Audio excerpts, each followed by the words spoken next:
when you start thinking about AI and development, how is AI reshaping the role of software engineers today? We know that there's lots of different approaches for doing code generation. We know there's GitHub Copilots and other types of tools. With AI shifting from hands-on coding to more strategic and architecture-driven approach, what do you see as the key elements of that transformation?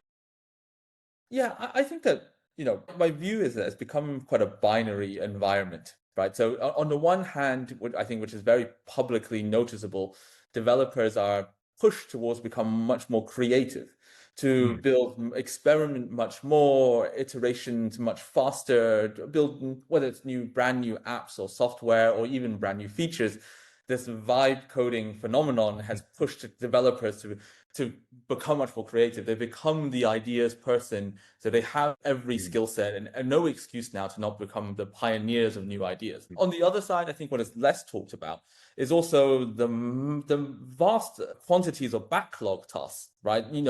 Any organization that has software more than a couple of years old with more than a million or two lines has a huge backlog of whether it's bugs that are non-critical, features that are important to some customers, but probably not enough to divert the entire engineering team towards, or even just nice to have, like these ideas that are more rounded, but just require more engineering effort to do, but are sitting on a backlog.